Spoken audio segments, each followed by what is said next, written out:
भगवद गीता हमारे जीवन से जुड़ी तमाम समस्याओं का हल है। भगवद गीता में एक से एक रहस्य छुपे हैं जिससे हम हमारे जीवन को सही मायने में समझ सकते हैं, खुद को सुखी, सफल और पूर्ण बना सकते हैं, बिल्कुल भगवान श्री कृष्ण की तरह। भगवद गीता के द्वारा कृष्ण हमें जीवन जीने की कला सिखाते हैं। कृष्ण हमें ऐसा ज्ञान देते हैं जिसे हम हमारी लाइफ में प्रैक्टिकली यूज कर सके और जीवन के ब्रह्मांड के उन तमाम रहस्यों को जान सके जो एक मानव होने के नाते हमें ज्ञात होने चाहिए। तो चलिए हम सब एक साथ अपने जीवन की तमाम परेशानियों, दुख, तकलीफों को पीछे छोड़कर कृष्ण का हाथ थामे इस ज्ञान के सागर में, भगवद गीता की इस खूबसूरत दुनिया में प्रवेश करते हैं और अपने जीवन को पूर्ण, सुखी और सफल बनाने की ओर अपना कदम आगे बढ़ाते हैं। अब तक हमने भगवद गीता में समझा कि युद्ध के ठीक पहले मैदान में अर्जुन कृष्ण से कहता है कि मेरा रथ दोनों सेनाओं के बीच में खड़ा करो, और उसके बाद न जाने अर्जुन को क्या होता है। वो कहता है कि मैं युद्ध नहीं करूंगा क्योंकि ये पाप है, शास्त्रों के विरुद्ध है, मैं अपने भाई बंधुओं को नहीं मारूंगा, ये अर्जुन कहता है। लेकिन कृष्ण अर्जुन की एक भी बात से कन्विंस नहीं होते और कृष्ण स्पष्ट कहते हैं कि 100 बातों की एक बात ये है अर्जुन कि तू डर गया है। अर्जुन भी ये कबूल ही लेता है कि हाँ, मैं कायरता का शिकार हो गया हूँ। और उसके बाद में जो कृष्ण उसे कहते हैं वो तो हमें हमेशा के लिए याद रख लेना चाहिए, क्योंकि ये जीवन एक बड़ा ही खूबसूरत अवसर है। हर कोई यहाँ अपना जीवन खूबसूरत और सुखमयी बनाना चाहता है। हर कोई अपनी इच्छाओं को पूरी करना चाहता है। कोई नहीं चाहता कि उसके हाथों कोई गड़बड़ हो, कोई नहीं चाहता कि उसके साथ कोई गड़बड़ हो। लेकिन गड़बड़ ना होने के लिए एक ही शिक्षा काम आएगी, चाहे कोई भी धर्म हो, चाहे कोई भी शास्त्र हो। लेकिन अगर कोई भी मनुष्य असमय शोक को उपलब्ध है कि ये करना और ये नहीं करना, तो साइकोलॉजिकली ये बात बुनियादी तौर पर गलत है। कुछ भी करना या कुछ भी ना करना, या कोई भी वस्तु को खराब कर देना या किसी भी वस्तु को अच्छा कह देना, ये कतई सत्य नहीं है। अरबों खरबों परिस्थितियाँ हर क्षण बनती है, अतः ये बात बुनियादी तौर पर गलत है कि ये करना अच्छा है, ये करना खराब है, ये वस्तु अच्छी है और ये वस्तु खराब है। और अर्जुन कृष्ण को यहाँ ज्ञान देता है कि ये खराब है, ये पाप है। लेकिन तभी कृष्ण अर्जुन से कहते हैं कि मैं नहीं जानता कि तेरे शास्त्र क्या कहते हैं, मैं नहीं जानता कि तू किस चीज की दुहाई दे रहा है, मैं नहीं जानता कि तेरा विचार क्या है। लेकिन अर्जुन एक बात समझ ले कि जो जानते हैं, जो ज्ञानी है, वो ये बात नहीं कहते। जो ज्ञानी है वो एक ही बात कहते हैं कि हर चीज का एक समय होता है और समय पर किया गया हर कृत्य अच्छा होता है और असमय किया गया हर कृत्य बुरा होता है। आप भी अच्छे से ध्यान में रख लेना। और ये एक बात अगर आप समझ गए तो आपको किसी भी शास्त्रों की, धर्मों की, समाज की आवश्यकता जीवन में कभी नहीं पड़ेगी, क्योंकि मनुष्य की चेतना ही तय कर सकती है कि इस क्षण को सर्वश्रेष्ठ करने योग्य क्या है। और ऐसी ऐसी परिस्थितियां आती है कि खराब से खराब कृत्य भी अच्छे हो जाते हैं, और ऐसी परिस्थितियां भी आती है कि अच्छे से अच्छे कृत्य भी खराब हो जाते हैं। लेकिन अंतिम निर्णय मनुष्य की चेतना का है। तो यहाँ पर सवाल हमारी चेतना को जगाने का है, जहाँ से हर मनुष्य ये निर्णय कर सके कि इस समय क्या अच्छा और क्या बुरा है। इसके अलावा की कोई भी दूसरी बात साइकोलॉजिकली धर्म की नहीं हो सकती। और ये भी सत्य है कि जिसने भी ज्ञान पाया उन्होंने कभी ये नहीं कहा कि ये करो, ये मत करो। कबीर वो व्यक्ति है जिनके दोहे भारत में हर एक ने सुन रखे हैं। लेकिन मैं आपसे पूछती हूँ, कबीर के उन दोहों में से एक चीज बता दीजिए जो कबीर ने कहा हो कि ये कृत्य पाप है और ये कृत्य पुण्य है। सवाल करने का है ही नहीं। ये जितने भी कृत्यों की शिक्षाएं हैं, ये समाज, धर्म और शास्त्रों की है, जिन्हें मनुष्य की साइकोलॉजी का कुछ भी नहीं पता। कोई कुछ करने जाता है तो आसपास वाले उसे पहले ही टोक देते हैं, ये बुरा है, ये बुरा है। लेकिन सत्य तो ये है कि जो मनुष्य कर रहा है और जो मनुष्य कर सकता है, उसके अलावा और कोई नहीं कर सकता। सो इस मानसिकता से सबसे पहले बाहर आना पड़ेगा कि ये करना गलत और ये करना अच्छा। अर्जुन भी वही कोशिश कर रहा था। कृष्ण, आप समझने की कोशिश कीजिए कि भाई बंधुओं को मारना पाप है, शास्त्रों में लिखा है। और कृष्ण उससे कन्विंस नहीं थे, ना होने चाहिए थे। और आप भी अपनी चेतना जगाने पर ध्यान दें कि इस क्षण वाकई क्या अच्छा है, बस ये प्रश्न है। अब तक गीता में कृष्ण ने जो कहा उसका सार ये था कि अर्जुन, ये मनुष्य की चेतना ही तय कर सकती है कि इस क्षण उसके लिए क्या अच्छा और क्या बुरा, उसे क्या करना उचित और क्या करना अनुचित। अगला सूत्र यानी दूसरे अध्याय का 16वां श्लोक जो कृष्ण कह रहे हैं कि हे अर्जुन, असत वस्तु की तो सत्ता नहीं है और सत का अभाव नहीं है। ब्यूटीफुल वाक्य, एक बार फिर से सुन लीजिएगा। जब किसी चीज को कबीर छू लेते हैं, काली छू लेती है, चाहे कृष्ण छू लेते हैं, वो चीज ब्यूटीफुल हो जाती है। लेकिन कृष्ण अर्जुन से स्पॉन्टेनियसली बात कर रहे हैं, टू द पॉइंट बात कर रहे हैं और कह रहे हैं कि अर्जुन सुन, असत वस्तु की तो सत्ता नहीं है और सत का अभाव नहीं है। इस प्रकार इन दोनों का ही तत्व बड़े ध्यान से समझना। इस प्रकार इन दोनों का ही तत्व ज्ञानी पुरुषों द्वारा देखा गया है। कृष्ण अर्जुन से कह रहे हैं कि अर्जुन, एक बात बड़े ध्यान से समझ ले मेरे प्यारे, इस संसार में दो चीजें हैं, एक असत्य है और एक सत्य है। और असत्य की सत्ता ही नहीं है। कितनी ही जोर से चिल्ला लिया जाए, कितनी ही प्रगाढ़ता दिखा दी जाए, कितनी ही जोरदार तरीके से कोई मान ले, लेकिन असत्य की सत्ता है ही नहीं और सत्य का अभाव नहीं है। जहाँ देखो वहाँ सत्य है, उसका अभाव नहीं है। और सबसे बड़ा सत्य क्या है? ये प्रकृति के नियम जो चारों ओर फैले हुए हैं, हमारे चारों ओर, चाहे जहाँ नजर दौड़ाओ, प्रकृति के नियम कण कण में समाये हुए हैं, हमें दिख जाते हैं क्योंकि वही एकमात्र सत्य है। दूसरा कुछ सत्य है ही नहीं, लेकिन उसकी ओर कोई निगाह करता ही नहीं, कोई देखता, सोचता, समझता ही नहीं। उसके अलावा तो कोई सत्य है ही नहीं। ये सनातन सत्य है। अरबों खरबों वर्ष पहले से भी, जब से ब्रह्मांड अस्तित्व में है, जब से मनुष्य अस्तित्व में है, ये सत्य बराबरी पर सब पर लागू है, बिना पक्षपात, बिना भेदभाव। चाहे जो मान्यता मनुष्य की रही हो, वो सत्य रत्ती भर कभी बदला नहीं है। खैर, कृष्ण आगे प्रकृति के रहस्यों की भी चर्चा करेंगे। जो कृष्ण करेंगे उसमें सत्य का अभाव नहीं है और असत्य की सत्ता नहीं है। अर्जुन, तू जो शास्त्रों की दुहाई दे रहा है, तू जो लॉजिक यूज कर रहा है, उसकी कोई सत्ता नहीं है। ये तो हर युग के साथ बदल जाते हैं। कितने युग आए और चले गए, कितने शास्त्र आए और चले गए, कितने समाज आए और चले गए, कहाँ इनकी सत्ता है? आज वो फिर नया धर्म, नया शास्त्र ले आते हैं। उनकी सत्ता क्या है? तुम जिस भी धर्म की, शास्त्रों की, मान्यताओं की बात कर रहे हो, कोई तो 1000 तो कोई केवल 5000 वर्ष पुराना है, लेकिन ये प्रकृति, ये तो खरबों वर्षों से अस्तित्व में है। किनकी बात कर रहा है तू? कौन सी मान्यताओं की बात कर रहा है? अर्जुन, असत्य की कोई सत्ता नहीं है और सत्य का अभाव नहीं है। और मैं तुझसे सत्य कह रहा हूँ जो सदा सदैव है और सदैव रहेगा। वो किसी शास्त्र का, किसी मान्यता का, किसी व्यक्ति का, किसी के कहने ना कहने का रत्ती भर गुलाम नहीं है। और कृष्ण ने कौन सा सत्य कहा? वो बड़ा ही सीधा है, बड़ा ही साफ है कि सवाल कृत्य का नहीं, सवाल समय का है। अगर सही समय पर कुछ किया तो वो पुण्य है, महान कृत्य है। अगर सही समय पर सही कार्य किया तो वो सनातन सत्य है। इसमें कुछ और फिट नहीं हो सकता। अब ये बाकी जो भी चर्चाएं हैं, ये तो युग के साथ बदल जाती है।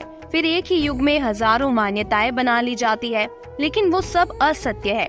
अगर नींबू मिर्ची भारत का सत्य है तो अमेरिका का सत्य नहीं है। अगर हजारों हिंदू देवी देवता भारत का सत्य है तो मुसलमान और क्रिश्चियनों का सत्य नहीं है। यदि हज में जाना पड़े तो ये हिंदू और क्रिश्चियनों का सत्य नहीं है। इन सत्य की क्या औकात है? ये सत्य सिद्ध कहाँ होते हैं? हर मनुष्य पर लागू हो, हर मनुष्य उसे मानता हो, वो सत्य होता है। जो हर एक छोटे से छोटे कण पर, फिर चाहे मनुष्य हो, चाहे चांद तारे हो, सब पर बराबरी से लागू होता हो, वो सत्य है। अगर सूर्य रात को निकलने लग जाए या सूर्य चांद ये डिसाइड कर ले कि एक काम करते हैं, मनुष्य को कंफ्यूज करते हैं। चांद कहेगा अब से मैं दिन में निकलूंगा और रात में तू निकलना, तो क्या होता? लेकिन प्रकृति में कभी कोई कंफ्यूजन वाली चीजें नहीं होती। प्रकृति हमेशा सही होती है और मनुष्य भी सूर्य चांद की तरह प्रकृति द्वारा ही निर्मित है। यदि सूर्य चांद हमेशा सही है तो आखिर उसी प्रकृति का हिस्सा होके मानव गलतियां कैसे कर रहा है? वो इतना कंफ्यूज क्यों हो रहा है? उसे कायरता, दुख, तकलीफ, परेशानियां, डिप्रेशन क्यों पकड़ रहा है? आखिर प्रकृति का इतना खूबसूरत मनुष्य इतना दुखी, इतना लाचारी कैसे हो गया? क्योंकि मनुष्य इस प्रकृति के सनातन सत्य को भूल चुका है। वो भूल चुका है कि वो भी इस ब्रह्मांड का एक खूबसूरत भाग है। वो भी सिर्फ खुश रहने के लिए, जीने के लिए यहाँ पर आया था। लेकिन आज वो अपने भीतर की उस चेतना को भूलकर गलत सही के सवालों में उलझ कर रह गया है। उसे भी सूर्य चांद की तरह बस सही समय पर सही कृत्य करना था, लेकिन अब उसके सारे कृत्य असमय हो रहे हैं, क्योंकि वो अपने भीतर के ज्ञान की दुनिया को, अपनी विशाल शक्तिशाली चेतना को ही भूल चुका है। और जब सही समय आता है युद्ध करने का, वो धनुष तक नहीं उठा पा रहा। उसे असमय कायरता पकड़ने लगती है। उसे जो करना चाहिए वो नहीं कर पा रहा, जबकि उसमें सारी शक्तियाँ मौजूद है। वो चाहे तो कुछ भी कर सकता है। उसे धनुष चलाना भी आता है, लेकिन वो लाचार होके खड़ा हो गया है और अब दुनिया की झूठी बातों में उलझ रहा है और इस तरह के सवाल पूछ रहा है कि ये सही है या गलत। आज हम सब की हालत बिल्कुल अर्जुन जैसी हो चुकी है। हमें आता सब कुछ है, हम शक्तिशाली भी हैं, हम प्रकृति की सारी शक्तियाँ, वो चेतना भी हमारे भीतर मौजूद होने के बावजूद हम बस धनुष को नीचे रखकर खड़े हैं और दुखी हो रहे हैं। और इसीलिए हमें कृष्ण गीता का ज्ञान देते हैं, हमें दोबारा हमारी चेतना के करीब पहुंचाते हैं, हमें उस ज्ञान से अवगत कराते हैं जो ऑलरेडी हमारे अंदर है ही, लेकिन हम उसे भूल चुके हैं। लेकिन भगवत गीता का ज्ञान वो ज्ञान है जो हमें अर्जुन से भगवान श्री कृष्ण बनाता है। कृष्ण हमें जीवन का वो सारा ज्ञान दे देंगे जिसे जानने के बाद और कुछ जानना बाकी नहीं रह जाएगा। आप अपने जहन में बिठा ले कि सत्य सिर्फ सत्य होता है, उसमें कोई दो राय नहीं होती। जब कबीर कहते हैं, जब क्राइस्ट कहते हैं, तो उनका एक एक वाक्य भीतर की दुनिया से निकला है। उनका एक एक वाक्य सत्य है, क्योंकि उसी भीतर की दुनिया का ज्ञान ही कृष्ण भी हमें दे रहे हैं। एक वाक्य में भी क्राइस्ट ने कभी ऐसा नहीं कहा कि ये पाप है और ये पुण्य। करने ना करने का संबंध नहीं है। करने ना करने का संबंध तो कमजोर मनुष्य बनाते हैं। करने ना करने से संबंध तो दुकान चलाने वाले, सत्ता चलाने वाले लोग बनाते हैं, जो अपने हाथ में चीजों को चाहते हैं, कंट्रोल करना चाहते हैं दूसरे लोगों को। और वो लोग ऐसी बातें करते हैं कि ये करो, ये मत करो। लेकिन सवाल करने ना करने का नहीं है, सवाल है सही समय पर अपनी चेतना द्वारा निर्णय लेकर उस समय जो करने योग्य है वो करना। वही पुण्य है, वही परमात्मा का कार्य है, वही धर्म है, वही भक्ति है, वही पूजा है। इसके अलावा और कुछ नहीं। ये एक बात भी यदि हम कृष्ण से सीख गए तो हमारे जीवन में बहुत बड़ा परिवर्तन आ जाएगा। हमारे जीवन से सारी परेशानियों का भार हट जाएगा। आपका इतना सारा समय बचेगा, क्योंकि अब आपको अपने जीवन को जानने के लिए, समझने के लिए, खुश रहने के लिए कुछ पढ़ने की जरूरत नहीं रह जाएगी। केवल अपनी चेतना को जगाने की जरूरत है। मेरे लिए क्या योग्य है, क्या ऐसा कृत्य है जिससे मेरे समय का फायदा हो, क्या ऐसा कृत्य है जिसमें डिजास्टर है जो मुझे नहीं करना चाहिए। जो कृष्ण कह रहे हैं कि अर्जुन सुन, असत वस्तु की तो सत्ता नहीं है और सत्य का अभाव नहीं है, और इन दोनों का तत्व ज्ञान ज्ञानियों ने जाना है। कृष्ण ये नहीं कह रहे कि जितनी भी चीजें हैं जो असत्य है, जो माया है, या जो भी तुम कहते हो कि इसे ठुकरा दो। कृष्ण ऐसा नहीं कह रहे कि तुम उन सबको ठुकरा दो। कृष्ण कह रहे हैं कि दोनों का तत्व ज्ञान ज्ञानियों ने जाना है। बड़े ध्यान से इस श्लोक का दूसरा टर्निंग समझना।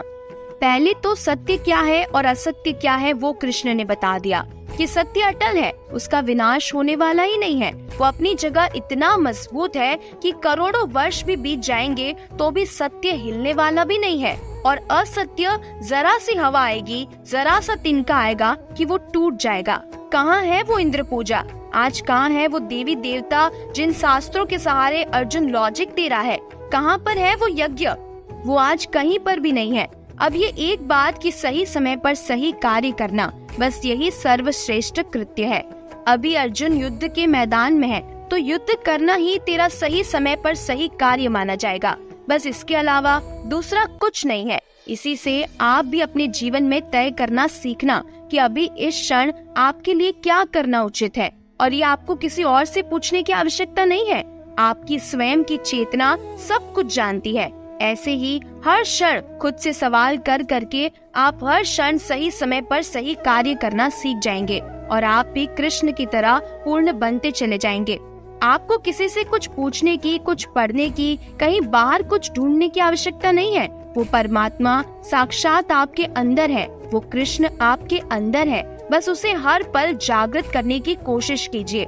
धीरे धीरे आप कब अर्जुन से कृष्ण बन जाएंगे, आपको खुद भी पता नहीं चलेगा। आपका जीवन कब चमत्कारों से भर जाएगा। इतना बड़ा परिवर्तन आपके जीवन में बस कुछ ही समय में आ जाएगा, जिस पर आप खुद भी यकीन नहीं कर पाएंगे। केवल कृष्ण की इस एक बात से आपका जीवन इतना बदल जाएगा। सोचिए आगे आगे और कैसे कैसे खजाने कृष्ण हमें देने वाले हैं, तो मेरे साथ सुनते रहिए। तो अब कृष्ण अपनी एक बात खत्म करके दूसरी बात करते हैं कि इस प्रकार इन दोनों का ही तत्व ज्ञानी पुरुषों द्वारा देखा गया है।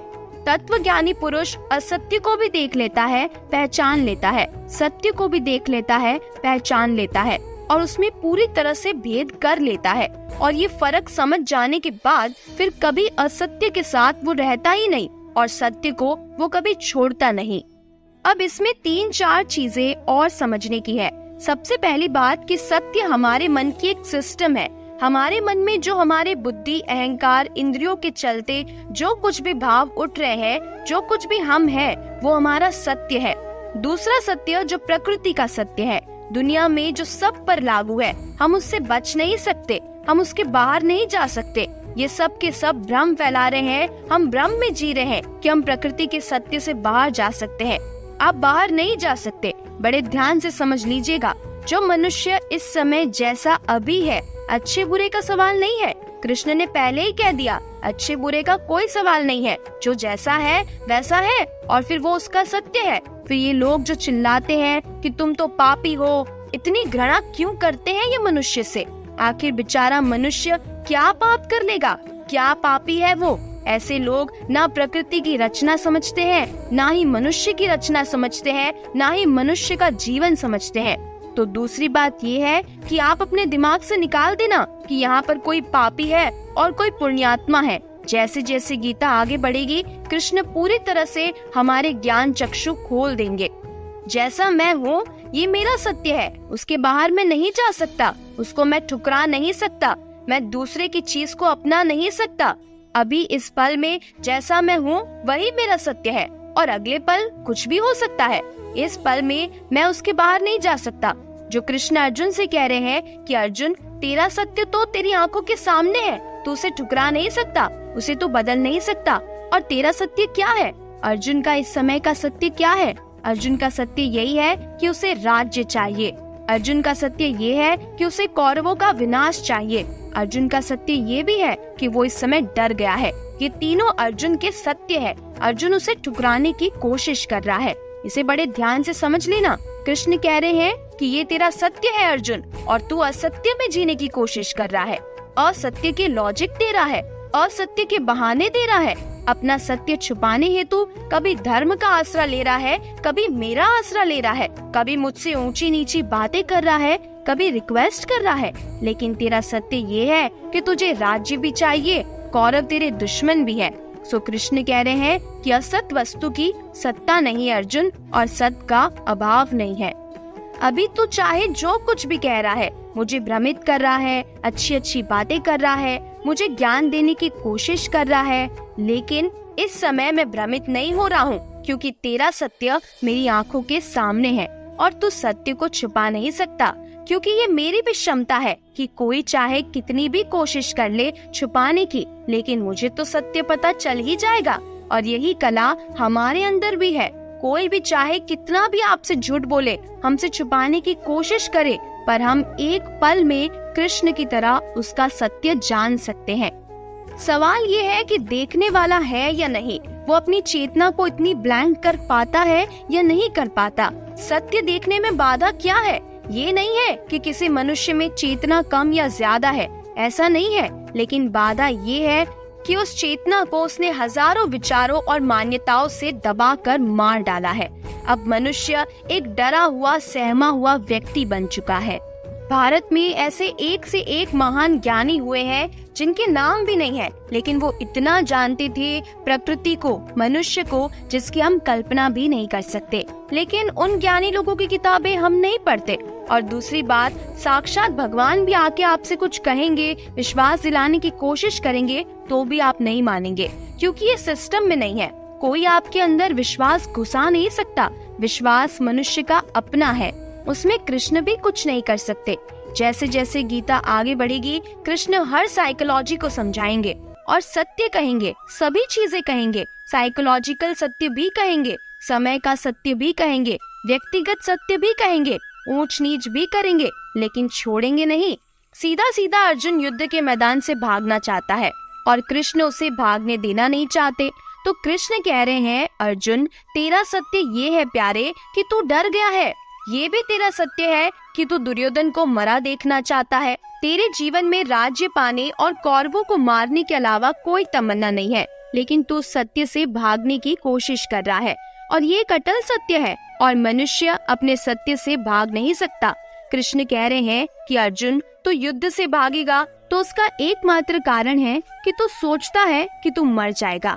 बाकी राज्य भी तुझे चाहिए, कौरव से तेरी दुश्मनी भी है, इसीलिए भागने का कोई फायदा नहीं है। आगे कृष्ण भगवत गीता में एक से एक ज्ञान के खजानों से हमें अवगत कराएंगे और इस गीता को सुनते सुनते ही आपके जीवन में प्रैक्टिकली ये ज्ञान उतरना शुरू हो जाएगा और आप अपने जीवन में वो चमत्कारी बदलाव खुद देख पाएंगे। कृष्ण की एक बात से भी आज हमने इतना अनूठा ज्ञान सीखा। अभी आगे कृष्ण मानव जीवन से जुड़ी और भी रहस्यमयी बातें हमें समझाएंगे। तो आप तैयार हैं ना उन्हें सुनने के लिए और अपनी लाइफ को पूरी तरह से ट्रांसफॉर्म करके हमारे कृष्ण की तरह ज्ञान से भरा एक सुखी, सफल और पूर्ण जीवन जीने के लिए। तो मिलते हैं भगवत गीता के ज्ञान से भरे एक और वीडियो के साथ। तब तक के लिए जीवन की इस खूबसूरत किताब को पढ़ना जारी रखिएगा।